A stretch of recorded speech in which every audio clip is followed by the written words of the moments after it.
Link TV, connecting you to the world. Link TV is viewer supported. Watch more at linktv.org. Nigeria is in the midst of a political crisis. Sectarian violence, protests, and rebels attacking in the south. So where is President Yar'Adua? Next on Global Pulse. A comparison of how broadcasters worldwide are covering the Nigerian political crisis. President Yar'Adua is in a hospital in Saudi Arabia, sick and seeking treatment for a heart condition, and he's been there since November 2009. Many believe this to be creating a power vacuum within Nigeria, and this matters because Nigeria is a major oil exporter to the West. As Jazeera English described in January, his absence caused criticism and could disrupt the balance of power. The president should have handed over power to the vice president, as the constitution dictates, before going on indefinite sick leave. But the constitution appears to have been ignored.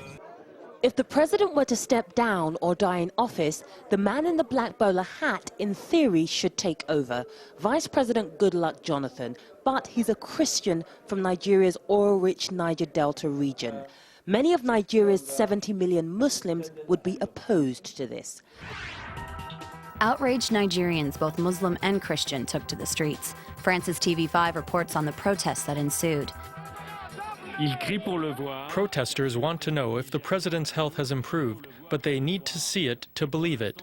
It has been 50 days since anyone in the country has seen Umaru Yar'Adua. The question on everyone's mind, where is the president? The opposition has voiced their demands for a resignation or at least a temporary or acting government. If the president returns healthy, he will be confronted by the same accusations we raise against his government now. He has used his so-called recovery as an occasion to address his nation as it pretends to stay in power. And there's an ongoing rebellion in the oil-rich southern Niger Delta. President Yar'Adua negotiated a tenuous ceasefire before he disappeared. This ceasefire is crucial. Nigeria makes 90% of its foreign earnings from the oil and gas industry. In 3 years of attacks, oil profits have been down 25%. Now the power vacuum has led the rebels to withdraw from the ceasefire, as Iran's Press TV describes. Militants had been abiding by the unconditional ceasefire of October 2009, negotiated by Nigeria's President Umaru Yar'Adua. The Royal Dutch Shell has shut 3 oil flow stations following the attack on one of its pipelines in Nigeria's Niger Delta, which came shortly after Nigeria's militant group, MEND, announced the end of a ceasefire. MEND warned oil companies to stop operations because installations will be burned to the ground as nothing will be spared. The unfortunate illness of our president, there is no succession plan. There's nobody to act for him. We have no commander-in-chief. So really, in a way, you can't blame the militants because there is nobody to negotiate with. Finally, the president spoke in a BBC audio interview from his hospital bed. At the moment, I'm undergoing treatment.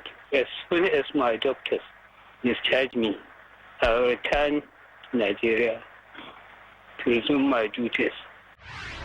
But the president's statement didn't subdue the controversy, and his continued absence set off an uproar in the legislature, as reported by Nigeria's African Independent Television.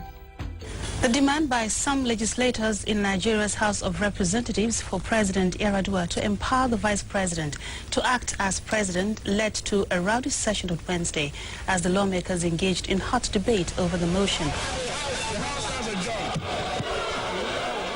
That was the reaction that immediately trailed the motion, urging President Yar'Adua to, within 2 weeks, transmit a letter to the National Assembly, empowering his deputy to act in his absence. Finally, Vice President Goodluck Jonathan has been officially empowered to act in the president's stead. But the struggle goes on as the legality of this appointment could be challenged. So should President Yar'Adua resign? Tell us what you think. Go to our website at linktv.org/globalpulse and leave us a comment. For Global Pulse, I'm Erin Coker.